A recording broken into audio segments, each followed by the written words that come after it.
Alhamdulillah nahmaduhu wa nasta'inuhu wa nastaghfiruh wa na'udzu billahi min syururi anfusina wa min sayyiati a'malina. May yahdihillahu fala mudilla lahu wa may yudlil fala hadiyalah. Ashhadu an la ilaha illallah wahdahu la syarika lah wa ashhadu anna sayyidana wa nabiyyana Muhammadan abduhu wa rasuluh addal amanah wa nasahal ummah wa kashafal ghummah wa jahada fillahi haqqa jihadih. Allahumma fassalli wa sallim ala sayyidina wa habibina wa syafi'ina wa maulana Muhammad afdali makhluqatih fi ardihi wa sama'ih wa ala alihi wa ashabihi والتابعين لهم بإحسان إلى يوم لقائه. أما بعد فيا أيها المسلمون اتقوا الله فإن التقوى مدار كل السعادة كما أن اتباع الهوى رأس كل الشقاوة. Fattaqullah faqad fazal muttaqun. Qala Allah Ta'ala fi mukami tanzilih wa may yattaqillah yaj'al lahu makhraja wa yarzuqhu min haitsu la yahtasib. Shadaqallah wa ballagha Rasulullah sallallahu alaihi wasallam. Ma'asyiral muslimin wa zumratal muwahhidin rahimakumullah. Seorang sufi besar dari Mesir, pembangun Thariqah Syadiliyah ketiga, yang wafat tahun 709 Hijriah, Al-Imam Ahmad bin Athaillah As-Sakandari, di dalam kitab hikamnya beliau menasihati kita bersama. Kata beliau, man lam yuqbil ala Allah bimulatafatil ihsan qida ilaihi bisalasilil imtihan. Barang siapa yang tidak menghadap kepada Allah, tidak mau dekat dengan Allah dengan begitu banyak kesantunan-kesantunan, kasih sayang, kebaikan-kebaikan yang dikirimkan Allah kepadanya, maka dia bakal diikat dengan rantai-rantai cobaan. Ibnu Athaillah Sakandari radhiyallahu ta'ala an, saudara, memberikan peringatan kepada kita sebagai hamba Allah, betapa banyak nikmat-nikmat yang diberikan oleh Allah kepada hambanya.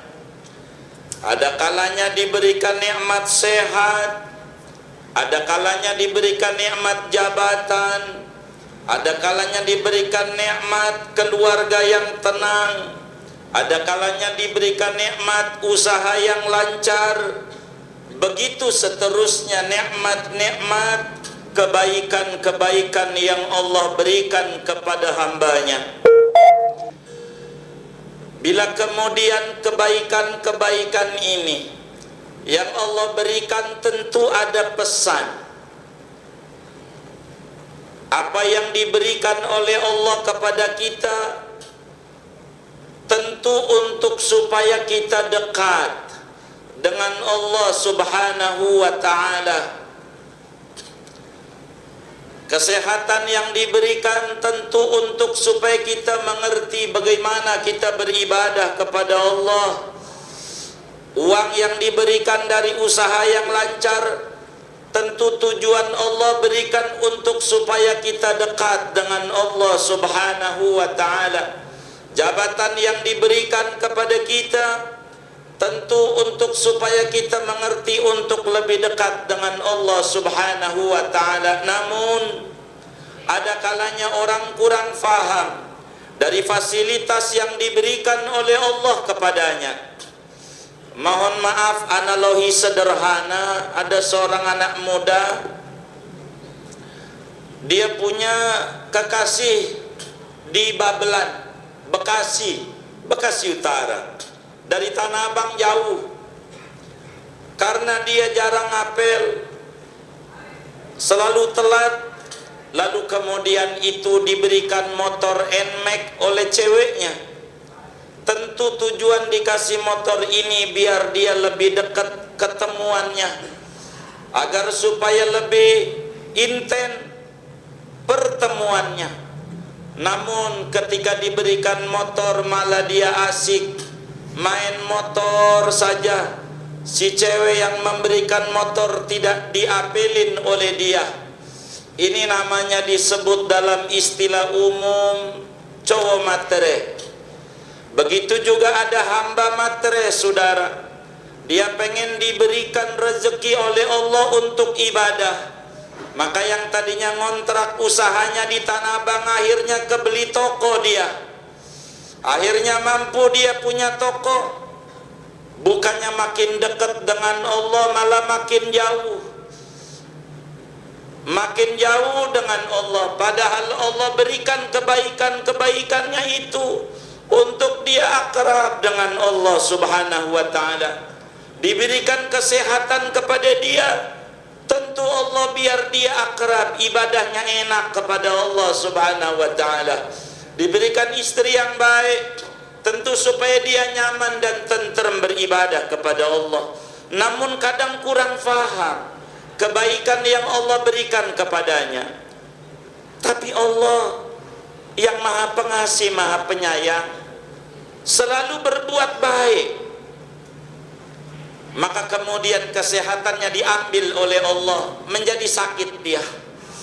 Pas sakit baru pengen ibadah, dia putar tasbih, berzikir kepada Allah Subhanahu wa ta'ala. Lalu dagangnya rugi. Pas dagangnya rugi, maka kemudian dia dekat dengan Allah, tahajud malamnya, berzikir. Lalu kemudian dia jabatannya turun, sekarang umpamanya udah pensiun. Maka semua itu bentuk ujian dari Allah. Untuk apa? Untuk diberikan kesadaran engkau adalah hamba Allah, tak boleh jauh dengan Allah. Bila kemudian diberi nikmat jauh dengan Allah, yang kaya begini bakal diberikan cobaan. Untuk apa? Untuk supaya dia dekat dengan Allah Subhanahu wa ta'ala. Maka cobaan-cobaan itu juga kalau mau direnungi, kasih sayang Allah. Istri kita yang tadinya baik lalu ngomel-ngomellah kepada kita, jangan-jangan itu pintu Allah supaya kita mau tahajud malamnya. Ataukah kita dagang lalu ada yang ngutang sama kita, lama enggak mau bayar-bayar, pinternya ngutang doang, bayarnya kurang pinter. Dengan itu kita malam tahajud, memohon, menangis kepada Allah. Sebetulnya dia adalah bentuk kasih sayang Allah, dicubit oleh Allah biar kita bangun jiwa kita, supaya kita mengerti. Ketika kita sehat lalu kemudian kurang mau ibadah, maka diuji dengan sakit. Pas sakit kita mau zikir, membaca la ilaha illa anta subhanaka inni kuntu minadz zalimin, membaca sholawat tibil qulub, lalu kemudian kita berzikir, ibadah, baca la ilaha illallah dan seterusnya.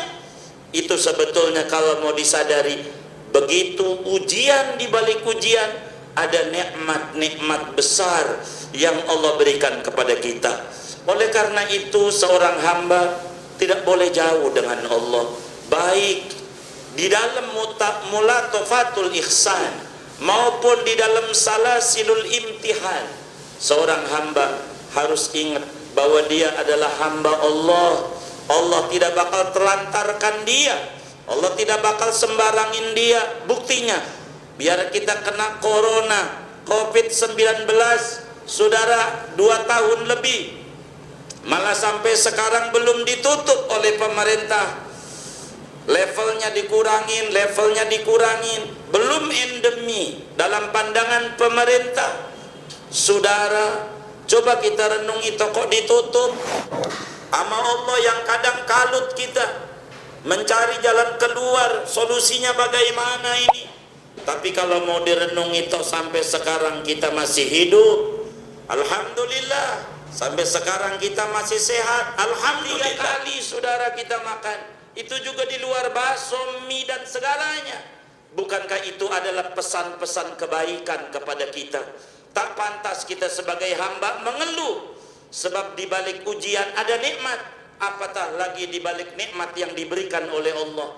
Maka fasilitas-fasilitas hidup di dunia ini sebetulnya bentuk kasih sayang Allah supaya kita dekat dengan Allah Subhanahu wa taala. Maka saudara, janganlah kita sia-siakan hidup ini.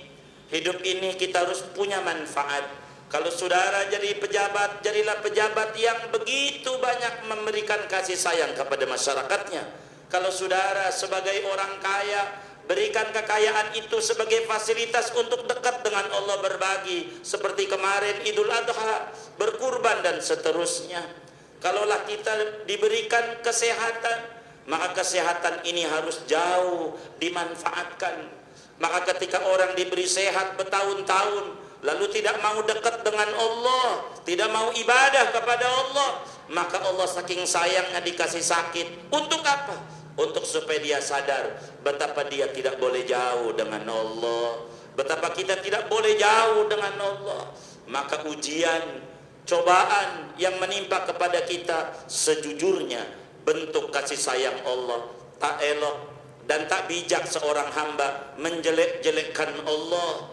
Diberikan cobaan justru bentuk jubitan supaya jiwa kita sadar.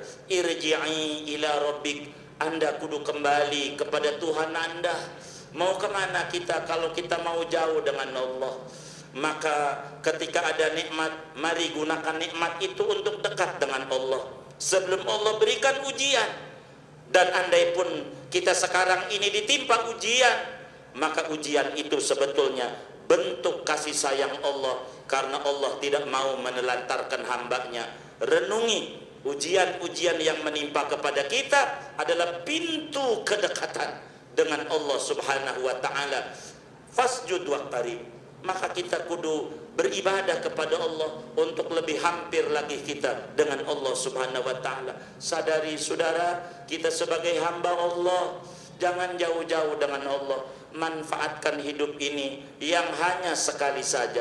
Bila non muslim saudara kaya raya, punya apartemen, punya mobil mewah, enggak ibadah kepada Allah Subhanahu wa taala, andai kemudian di akhirat dia masuk neraka karena dia tidak ibadah, tidak memanfaatkan nikmat yang ada. Kalau menurut saya masih mending saudara, masih mending. Kenapa? Karena dia di dunia udah ngalamin kesenangan yang luar biasa dari Allah. Tapi betapa bila dia muslim, tinggal di gang yang sempit, kontrakan yang kecil, lalu kemudian tidak ibadah, lalu kemudian dia masuk neraka, celaka 12. Di akhirat sengsara, di dunia sengsara, mana yang dia mau cari? Maka bagi kita bersama saudara, mari kita manfaatkan kesempatan yang Allah berikan ini di dunia. Apapun keadaan kita, semuanya adalah bentuk kasih sayang Allah supaya kita dekat dengan Allah Subhanahu wa taala. Manfaatkan hidup kita supaya betul-betul hidup kita penuh makna di dunia dan hidup kita penuh arti di akhirat. Dengan itu Allah wafatkan kita dalam keadaan husnul khatimah dan husnul khatimah. Amin. Amin ya rabbal alamin. A'udzu billahi minasyaitonir rajim. Bismillahirrahmanirrahim. Wal 'asri innal insana lafi khusrin illa alladhina amanu wa 'amilus solihat wa tawassaw bil haqqi wa tawassaw bis sabr.